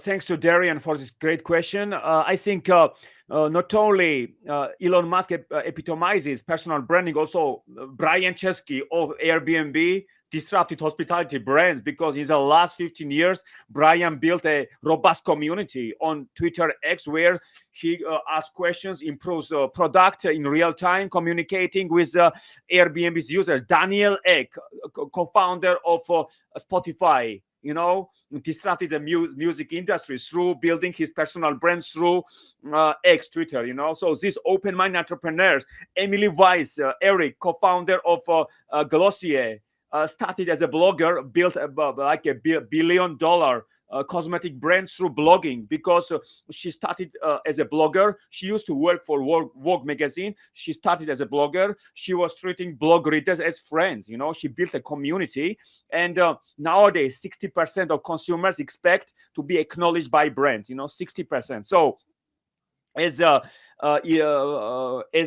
Emily and her marketing team put their audiences and fans first, and her marketing team was interviewing the biggest fans from Instagram and the rest of the channels, social media channels, for their website. And if you visit Glossier's website, you will see on the homepage that they show real fans on their homepage. That is how Glossier became a $1 billion brand, through putting customers and biggest fans first. It makes them the centerpiece of the content creation, the customers themselves and the advocates. Yes. So user generated content is the best kind of marketing nowadays.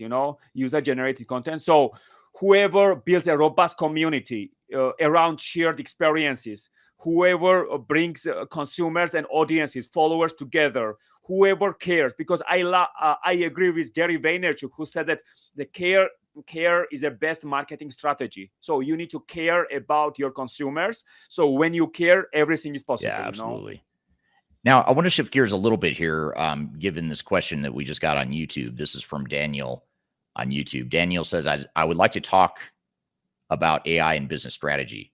Could AI create a new middle ground in business strategy, especially considering the many competing strategic frameworks?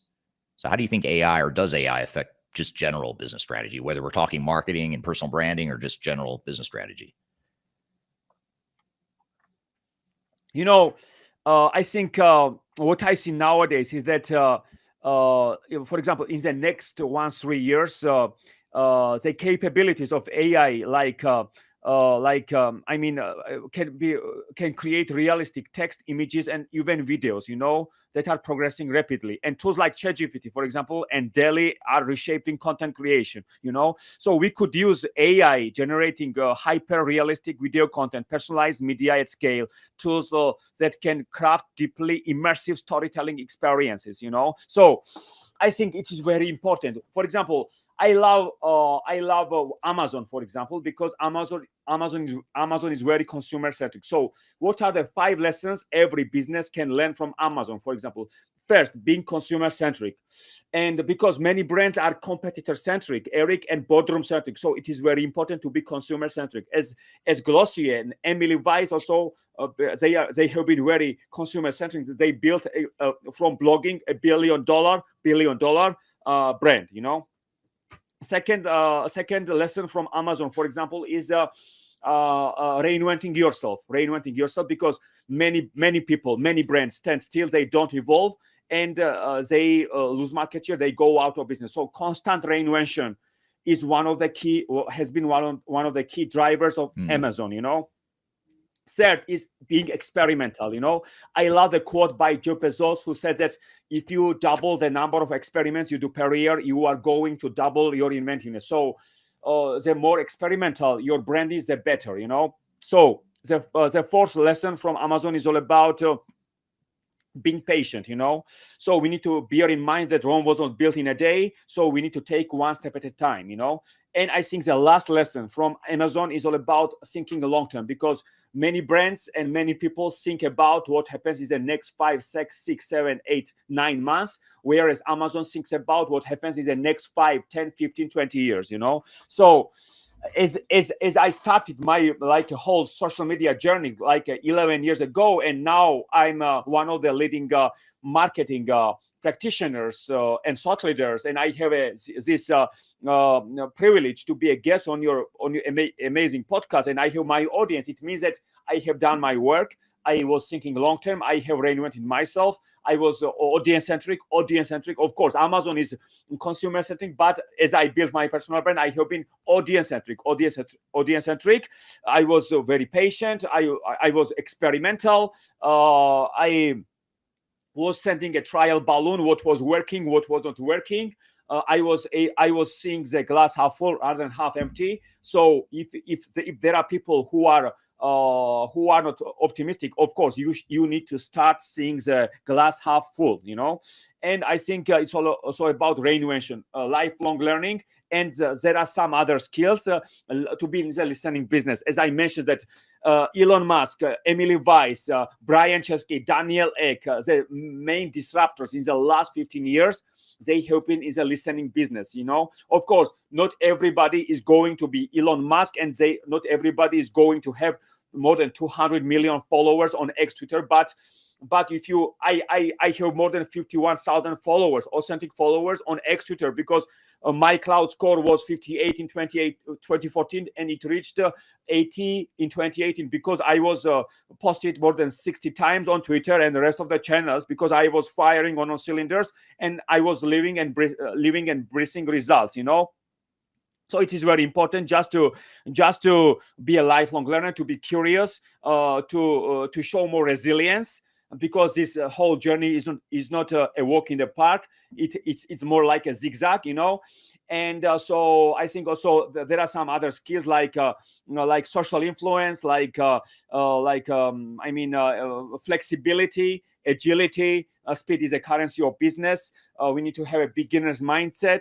And I think it is the greatest time in the mankind, human mankind, just to be successful nowadays, because content distribution across social media channels is free, whereas you pay for TV, you pay for radio, you pay for billboard, you pay for newspaper to advertise your product. So I think if you take some action across social media channels, I think the ROI will be huge and positive. Just to close out and sort of wrap this all up, Vladimer, what is your long-term vision for the future of AI in marketing and business strategy? How do you see the next 2-3 years looking in the world of AI and business strategy, marketing strategy, all that stuff we've talked about? Generative AI tools will continue to develop, because it's clear that 92% Fortune 500 brands use generative AI tools, and I think it's also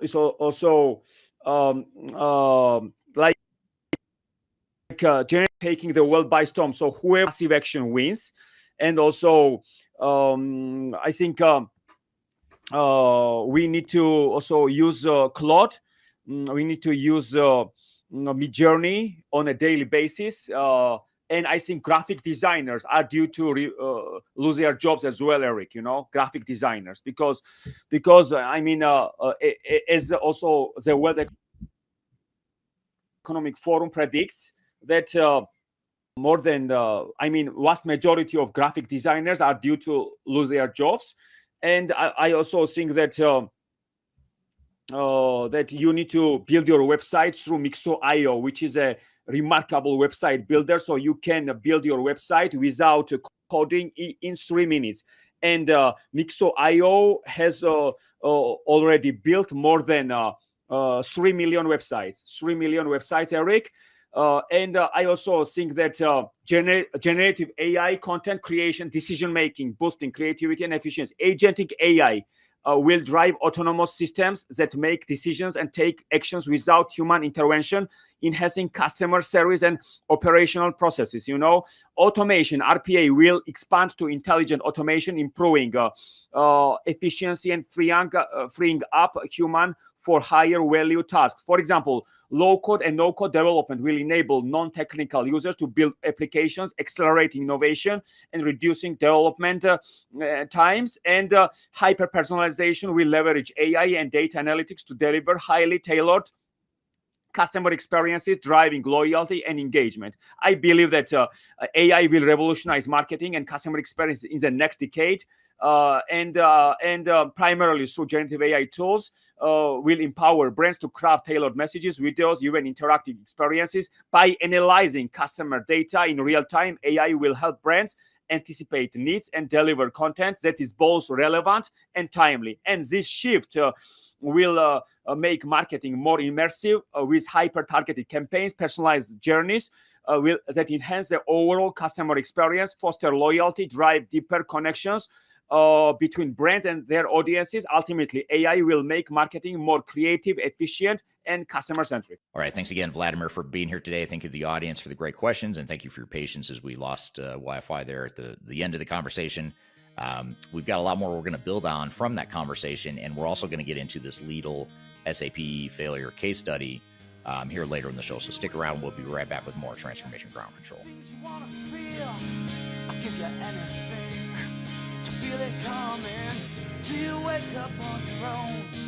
I wonder where. I'm excited to announce the release of our 2025 Digital Transformation Report. It's available now on the Third Stage Consulting website, www.thirdstage-consulting.com. This report gives you an unbiased, technology-agnostic insight to help you optimize your organization's projects for success.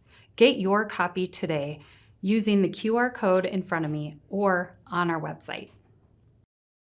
Are you looking for ways to promote your product or service to enterprise technology decision makers and influencers throughout the world, like the ones who listen to this podcast? Major Tom Productions creates media, events, and influencer marketing for B2B technology providers. Our productions are exciting, educational, disruptive, and effective. Most importantly, they create results. Our content is unlike any other in this industry, engaging, influential, and trusted by technology buyers and influencers throughout the world. Each month, our productions reach hundreds of thousands of targeted buyers and decision makers who trust and engage with our honest and tech-agnostic content. With long-tail viral results and engagement with our content, Major Tom Productions provides a way to reach your target market and create awareness, calls to action, and a connection with potential customers. So collaborate with us today. Learn how we can feature your product or service on podcasts such as Transformation Ground Control, Journey to S/4HANA, and Journey to Dynamics 365. We can also feature your brand on our YouTube channel called Digital Transformation with Eric Kimberling, which boasts over 100,000 subscribers and over 2 million video views per year. You can also participate in our in-person events, including our Digital Stratosphere Conference.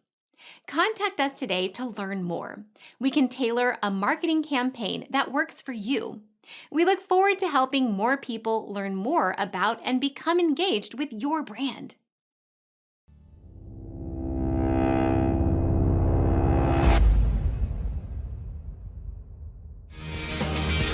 And I'll do anything you ever dreamed to be complete. Little pieces of nothing that fall. Hello, welcome back to Transformation Ground Control, episode number 217. My name's Eric Kimberling. I'm here with Darian Chwialkowski. We just had Vladimer Botsvadze on the show to talk about AI in marketing and business strategy. What were some of your thoughts and takeaways from that conversation, Darian? Yeah, it was a great conversation. I feel like he made a lot of great points. One of my favorite points he made, or I guess the boldest point I thought he made, was that he said that Tesla became a $1 trillion company not because of advertising, but because of personal branding from Elon Musk. I mean, I just want to get like, what is your take on this, Eric? What do you think? Do you think like the average CEO should be doing this? I think of you honestly when he said this too, and your personal branding and how we grow your personal brand along with Third Stage too. So do you think this is something that just every average CEO is able to do? And how do you think that they should do it, I guess? Yeah, that's a good question. And I know you asked that from the audience perspective during the interview, and he sort of answered it, but I think we could go into a lot more detail on that. I always struggle with this because sometimes I'm torn between how much marketing and content creation I do versus, the time I could be spending doing other things running the company. Fortunately, we've got a really good team, a really good executive team that handles a lot of that for me. So I don't have to do all the day-to-day stuff like I used to. And I can trust them to do their jobs and to handle a lot of what I used to do in that area. So, if you have that luxury, then yeah, you can, I think spending more time building that personal brand is really important. It's so hard for people though. I mean, it's really interesting because even here at Third Stage, getting people to do videos with me or to be on a podcast with me, podcasts they're usually pretty comfortable with, but our own team does not necessarily like or enjoy doing YouTube videos the way I do them. And so there's something daunting and overwhelming and different about it that I think is harder for a lot of people. So I'm not making excuses to not do it, but I'm just saying the reality of it is that a lot of CEOs either don't feel comfortable doing it or they feel like they don't have the time. And so I think if it's that they don't have the time, that one's a little bit easier to manage, I think, because there are things you can do to time box it and film in batches or create content in batches rather than feeling like every day I've got to go tweet 10 times or I've got to go create a YouTube video or a TikTok or whatever. Usually I create stuff in batches to where I do a bunch all at once and then I stop thinking about it and I don't think about it again until I do the next batch. And so, but people think like, oh, wow, you're creating stuff every day. And it the perception is different than what the reality is, or it can be different if you manage your time well. So I think executives can and should think about it that way. Of course, you need to have the right personality. I mean, Elon Musk, for whatever reason, resonates with a lot of people. A lot of people don't like him. Same with, he mentioned Grant Cardone as well. Grant Cardone is a big social media personality. A lot of people love him. He has a big cult following, but he also has haters as well. And his whole thing is that's okay. He likes having haters because it just gives him more exposure, and he's all about just getting attention. So even if it's negative attention, he'd rather have that than no attention at all. So you just have to look at your personality, your strengths. If you're a CEO and you're just not that type of person, or it just for whatever reason doesn't work, maybe there's someone else on your executive team or another leader within your company that you can use as a true thought leader. I think that's a lot different than the old days of going out and hiring a spokesperson or a video personality to represent your brand, because it's not authentic. And he talked a lot about the true personal branding and the stories and the human element, the human touch. All that stuff is really important, and you can't get that by hiring or outsourcing the content creation. So someone on your team should probably do it, and it's probably helpful to designate, whether it's you or one of your other peers or executives, designate that person, and then you've got to commit. I mean, you really do have to use the word massive action. I mean, you can't just do a couple videos, whenever you feel like it and expect it to get you anywhere. You've got to be, with so much noise and volume of content creation now, you have to be, you have to work harder to rise to the top or to get to stand out. So that'd be my advice. I don't know how realistic it is, but I think we're seeing more and more companies starting to think that way as far as creating these faces and personalities of the company or the brand. Yeah, absolutely, for sure. Another thing that really stood out was when he made a very clear distinction between people that create information and then the people that create insight. How do you see organizations applying that mindset today? Are they using AI to enhance their teams' creativity and intelligence, or are they still stuck thinking in like cost savings and automation? Well, I think if they're smart, they'd be doing both. Because I think there's significant opportunity on both. You might argue that creativity, longer term, the creative side of things is probably where the most value is, because cost cutting, if you think about it, is sort of a one-time thing, and it can make you more efficient. But then once you've created that efficiency, assuming you don't get inefficient again, that's it, right? You've become a well-oiled machine, and that one-time benefit is done with, if you will. But the creative stuff, the strategic stuff and the innovation, that's where the real value is going to be long-term, because that's going to be what creates new products, new ideas, new services, new business models, especially if you take AI and combine it with your own creativity and knowledge and experience and innovation, things that AI can't replicate on its own. So I think it's going to force us all to be smarter, or at least the smarter people combined with AI are going to be the ones that succeed. The ones that are over dependent on AI without being smart, or they're just really smart people that refuse to use AI. I think both those groups are going to be at a disadvantage in the future. Yeah, absolutely. One more question I have, and I think at this point kind of resonated with what you just talked about for how much content is going out on your channel or Third Stage's channel. But Vladimer said he built his brand by posting sometimes 60 plus times a day at one point. His content wasn't perfect, he said, but it was experimental. And he was sending kind of these trial balloons is what he described. And I think this is a really different mindset than a lot of brands or companies have, that kind of like obsess over these perfect campaigns and needing every single detail to be super controlled. How do you help companies, especially some large legacy ones, embrace that kind of like test and learn social mindset without feeling like they're risking reputation?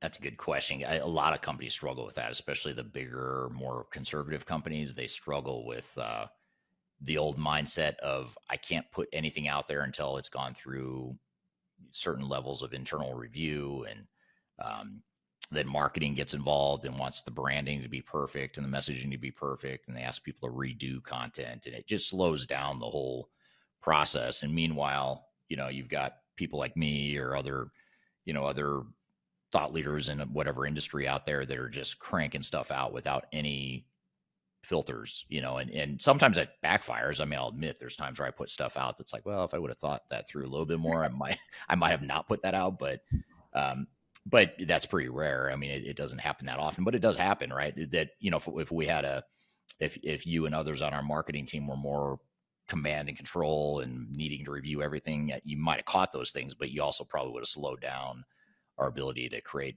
as much content as we do, which gives us a competitive advantage and gets our name out there, and gets us recognized by more people. So yeah, I think you've got to get out of that old school marketing mindset of getting the branding perfect, because that's how I was trained. I'm a marketing major from undergrad and university, and I was taught that it's about branding and perfection of communication, the sort of that old school way of marketing. But with social media, YouTube, and the whole democracy that has become, or the way it's been, I'm not going to be able to pronounce this word, democratized, whatever. It's becoming a democracy with content creation and social media. So everyone can do it. Anyone can just open up an account and start cranking out content. So yeah, it totally changes everything.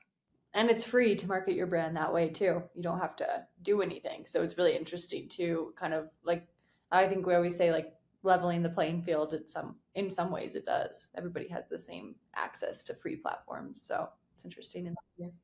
Then it becomes about, your personality, your knowledge, and how you present it. Then it becomes, you can use AI and you can use these free tools, but the ones that will have the real advantage are not only the ones that are going to work hard and create the content, but the ones that have unique angles or perspectives or personalities or whatever it is. So I think it's just finding that formula that works for you as a company is going to be the ones that win out in the end. Mm-hmm. Yeah, absolutely. Well, great conversation though. Yeah, it's a fun conversation. He's very passionate about what he does, and I enjoyed having him on the show. I'd never interviewed him before. I'd watched his content before. I knew he was going to be a little bit harder to rein in. Once he gets going, he's rolling. But he did a nice job of kind of bringing it back to the topic at hand, and would love to have him back on at some point in the future. So thanks for the great audience questions as well. The last thing we want to cover in this episode here today is the big SAP failure at Lidl. And it might be pronounced little in some parts of the world, Lidl in other parts. I don't know. I got probably the biggest comment I got on this video, which we're going to play you a clip from this YouTube video. I think the biggest comment or the most common theme I heard was I pronounced the name wrong. So I apologize. I don't know. We did a lot of research on this because I wasn't sure either. It was a little or is it Lidl. I think in Germany they say Lidl, but in other parts of the world they say Lidl, from what I understand. But regardless of how you pronounce the company name, the retailer's name, the lessons here remain the same. So we want to play this clip to learn about how they failed in their $600 million SAP implementation and what some of the lessons are that you can take away. So let's roll the clip and we'll take it from there. Very large organization. And in 2018, they went through an SAP implementation. They spent $600 million on this implementation, and it was a complete disaster. Before we jump into why this project failed, let's talk about why do we categorize this project as a failure. Well, first of all, and probably most obviously, the fact that they spent $600 million on the implementation, that in and of itself suggests that there's something probably wrong. I know Lidl is a big organization, but that seems excessive to spend $600 million on an SAP implementation. But perhaps even more damning is the fact that the project failed. They couldn't use the software the way it was deployed. And after spending $600 million on it, they abandoned the SAP system and reverted back to their legacy system. So by all measures, this qualifies as an unmitigated disaster. And so what I want to do in the rest of this video is talk about why the project failed and what some of the lessons are that you can take away from it. Before we dive too far into today's content, I want to share a little bit of information about Third Stage Consulting and who we are. Third Stage Consulting Group is an independent technology agnostic provider of consulting services to help clients through their digital transformations. We help with digital strategy and software selection, as well as implementation planning. And during implementation, we provide services related to program management, organizational change, business process improvement, as well as enterprise architecture. These are just some of the services we provide. We have offices in North America as well as Europe and Asia Pacific. So if you'd like to learn more, I encourage you to check out our resource center, which includes a number of resources that will help you through your digital transformation. And you can access that for free using the QR code here or the links below. You can also reach out to me directly if you'd like to discuss your digital transformation and brainstorm ideas on how to improve where you're headed on your journey. Now let's jump back into today's content.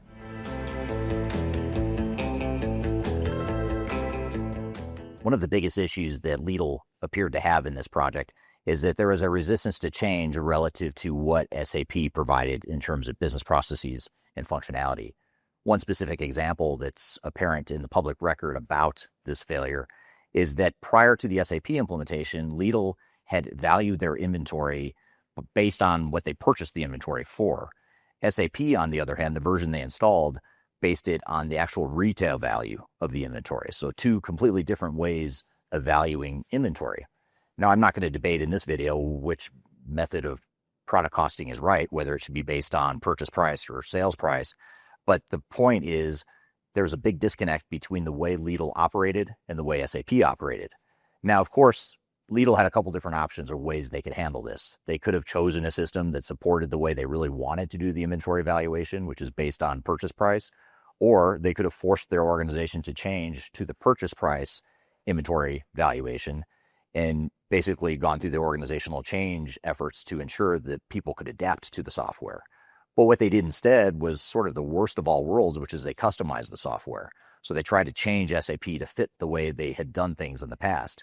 Now, maybe the old way that they had valued the inventory was the right way or the best way for them as an organization, but it could also be that they were resisting change. They might have been resisting the fact that SAP did things differently and they just didn't want to change the way they did things.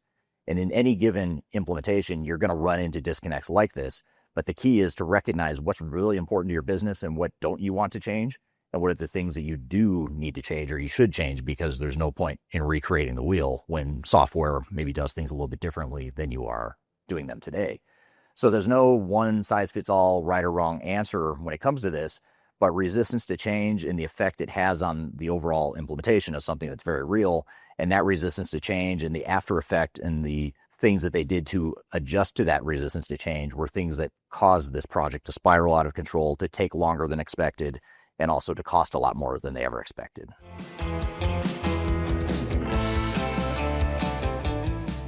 I mentioned earlier about how there was a change resistance or resistance to change as it relates to the way Lidl's legacy systems work versus the way SAP worked.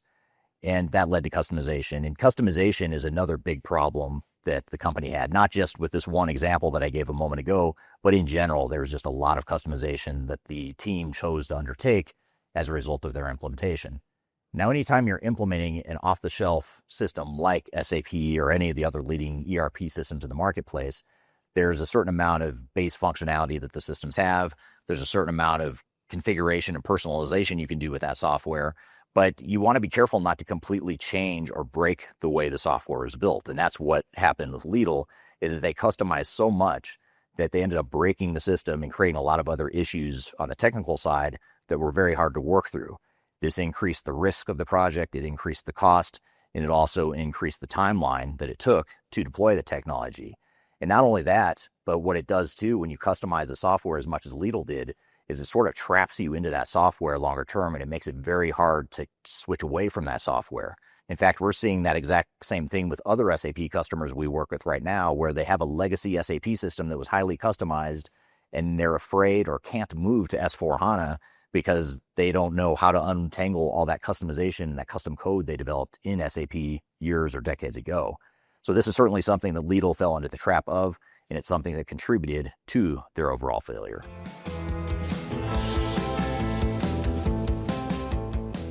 The technical resources that a software vendor or a system integrator is going to bring to you are probably going to be the most expensive resources on your project. On an hourly or a per person basis, it's just going to cost a lot of money to bring these people in.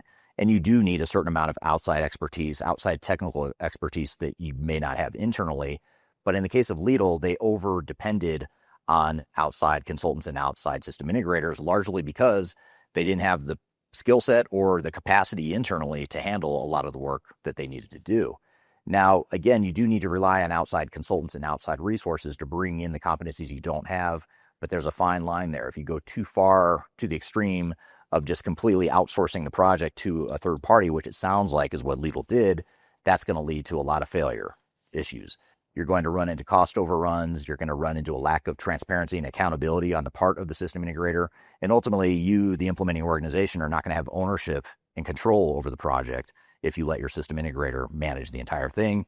And Lidl, from what I understand, just didn't have the capacity or the time to spend a lot of time managing those different work streams that the system integrators were working on. And with that open checkbook, that led to a lot of budgetary overruns and time overruns along the way.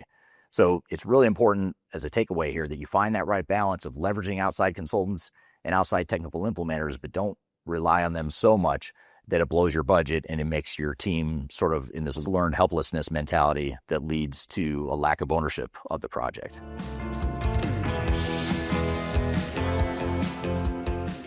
One of the root causes of this failure at Lidl leads to their internal executive team.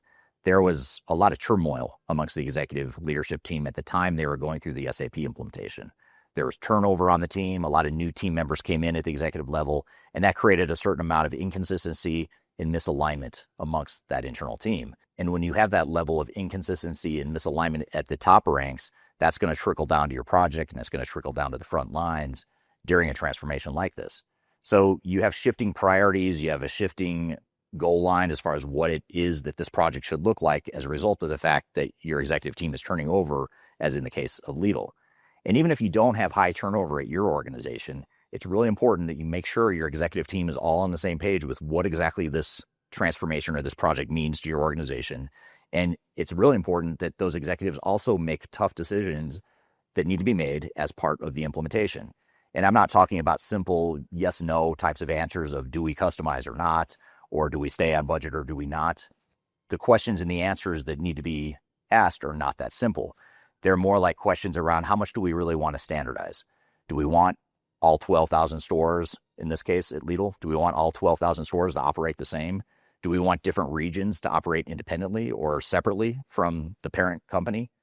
Those are big strategic decisions that only executives can make. And if you don't have clarity on that, you don't have alignment at the top, you're leaving your SAP or your ERP project team out to figure it out on their own. And they're probably going to have to guess what they think is right, which is probably not going to fit what the organization wants or needs.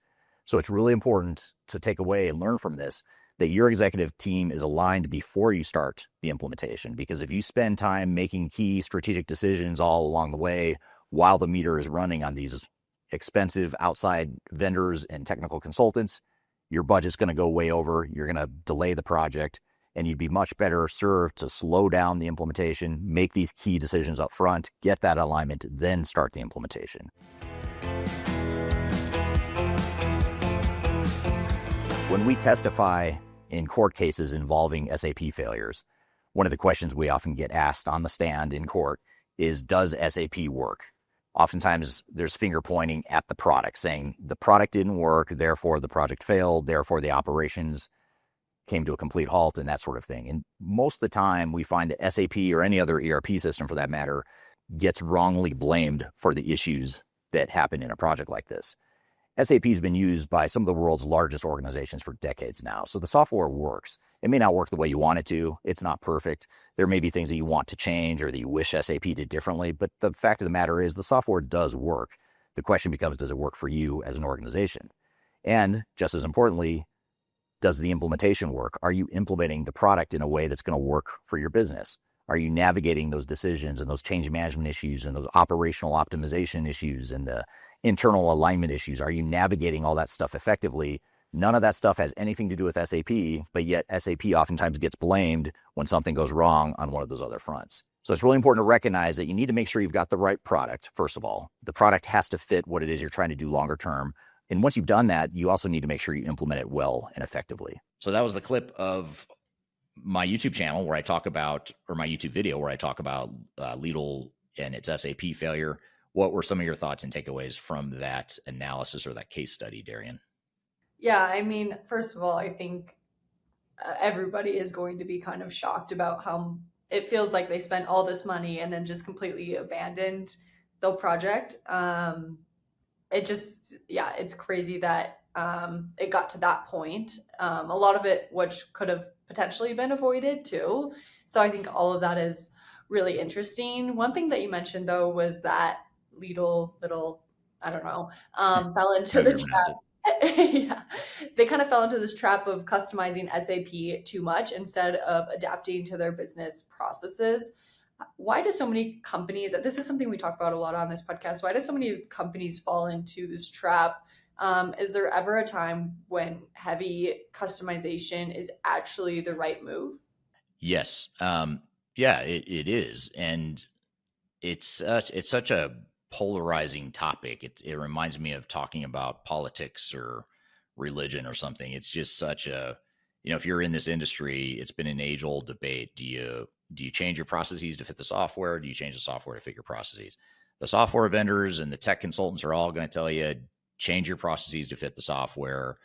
But my problem with that is, yeah, sometimes that makes sense, but a lot of times it makes absolutely no sense to change your processes to fit the software.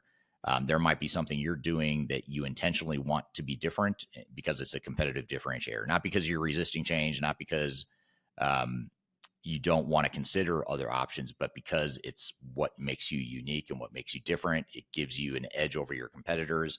Those are the types of things that you're just not going to find in an ERP system. If you found it in an ERP system or in off-the-shelf technology, then it wouldn't be a competitive advantage. So that's the natural tension that will never get resolved, in my opinion, is the tension between competitive advantage and commercial off-the-shelf software.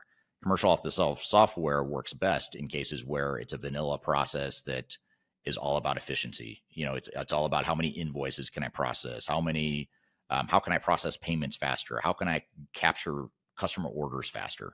Those are all things that, yeah, if you can automate that using off-the-shelf software, don't recreate the wheel. Don't take that risk. Just use the vanilla technology that's already out there. Where there's a problem, though, is when you say, what is it that's so unique to you? And what is it that makes you win deals or win business against other competitors? That's where there's tension, where you've got to decide two bad decisions. You've got to pick the lesser of two evils. Do I want to give up that competitive advantage and just revert to the way the software works? Or do I want to take on the risk, the cost, and the complexity of changing the software or creating custom development software to do something that off-the-shelf software can't? And I would argue that the long-term advantage would be to customize where appropriate. And software vendors will vehemently disagree with me. And in fact, I'd love to hear in the comments, what do you think? Do you think you adapt the processes to the technology, or do you adapt the technology to the processes? And the reality is companies have to do a mix of both. I mean, I think to be successful, you need to do both. And you need to be strategic and deliberate and clear about where you do one or the other. It's too often that companies, especially executives at the executive level, will come in and say, we are going to use the software out of the box, no customization, and that's it. And that is just not realistic. I've yet to see that ever really work for an organization, unless you're a startup or a really small company that doesn't have any real mature processes. Then sure, maybe you could do that. But if you're any sort of size and scale and maturity, it's just not going to work for you. But you can be smart about how you do it, and you just need to be realistic about it. So I don't know if that answers the question. There is no good answer to it. The key is finding the right answer for you, though, and not falling into the trap of believing this marketing nonsense from software vendors that says they have best practices, which is total garbage. They are not best practices. It's just the way they built the software. If they were best practices and everyone is using them, then they're not best practices. It means that's just what everyone does, even if that were true. So anyway, it doesn't make sense, doesn't exist. You have to figure out what works best for you and define a strategy that fits that. Yeah, absolutely. One other thing you talked about that I found really interesting was the learned helplessness, about how companies lean too heavy onto system integrators. What advice would you give to companies to avoid that, especially when they don't have an internal technical capacity? Yeah, it's a great question. I mean, first of all, you look at the partner you're going to bring on. It starts there.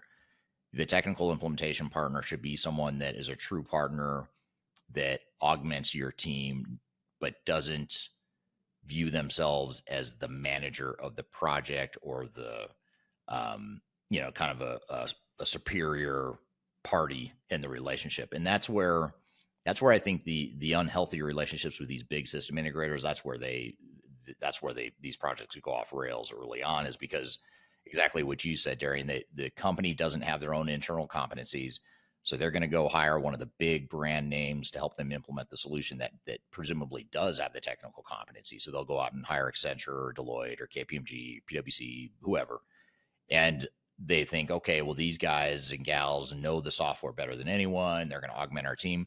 But what those big companies do is they come in and they take over the project. They take complete control. And that's what they want. They want control of the project. In fact, we just recently in the last year, we have a really big client. It's a company that does over $10 billion in revenue. They're multinational.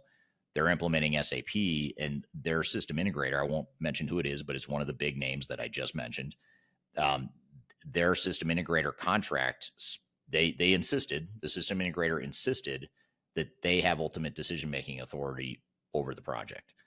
And this company agreed to it. This is a big, fairly sophisticated company with a big procurement department and all these people that are there to manage risk and all this stuff.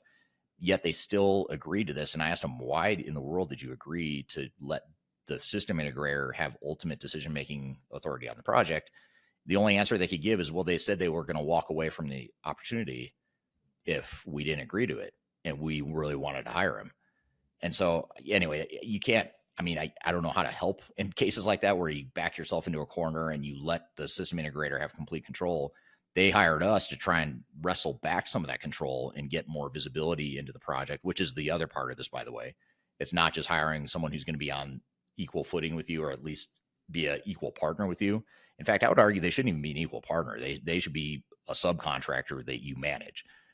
It doesn't matter if you don't have the technical competencies. You can still manage them. And I think you have to have that ownership, because it gets back to this other point I was starting to make, which is visibility into what they're doing. Their job, the bigger the system integrator, the bigger the consulting part, the more true this comment is. But their job and their measure of success is how many people can they get billable on your project as fast as possible. If they could get 20 instead of 15 full-time people, they're going to do it. If they can get 25 and you're not going to balk at it, they're going to do it. Doesn't matter if they're adding value. Doesn't matter if they really need all 25. They're going to do it. And if you don't ask questions and you don't manage those resources and help manage those resources and hold them accountable, they're going to keep growing like a cancer within your organization until one day you look up and realize, I've got 100 consultants here. I have no idea what they're doing. And we're spending way too much money on these consultants, which you're starting to see some backlash with, like even in the US federal government, they're starting to throttle that back and say, we're cutting all these big, massive bloated contracts that no one's ever looked at. To hold people accountable. So it comes back to ownership, visibility and transparency into what they're doing. It comes to which partner you use and what the relationship was with that partner. These big partners oftentimes are sort of like I don't know if this is appropriate or not, but I'll say it anyway. This is back to earlier comment about marketing not filtering. This is the downside of not having a marketing to filter your comments sometimes, but it's almost like being in an abusive relationship where you've got someone who is treating you like crap, but you put up with it because you feel like you have to. And it's they're doing it for your own good, and that's sort of the relationship system integrators oftentimes have with their clients. And I think we just have to break that cycle to be effective, and companies need to take more ownership and responsibility for that. Yeah, absolutely. But yeah, I thought it was a great video overall and just a great episode today. Lots of great topics, and Vladimir was great too. Yes. Yeah. Very passionate, very energetic, very entertaining. And he had some great knowledge to share, obviously, as well. Very, very smart guy, very insightful. So good. Well, thanks for being here today. Thanks for your help today, Darian. Thanks for your help, audience members, with all your questions and comments. Keep the questions coming in, and we'll keep pulling some of your questions and ideas for future episodes. You can find all the past episodes of this show at transformationgroundcontrol.com. Be sure to check new episodes every Wednesday at transformationgroundcontrol.com. You can subscribe to whatever platform you want on that same website as well. If you'd like to learn more about Third Stage Consulting Group and how we can help with your digital transformation efforts, feel free to reach out to me. I've included my contact information below, and we'd love to help out. We've got a team of 100 people, or close to 100 people throughout the world, that can help with your transformation initiatives. Hope you have a great day, and we'll see you next week on the next episode of Transformation Ground Control. Take care.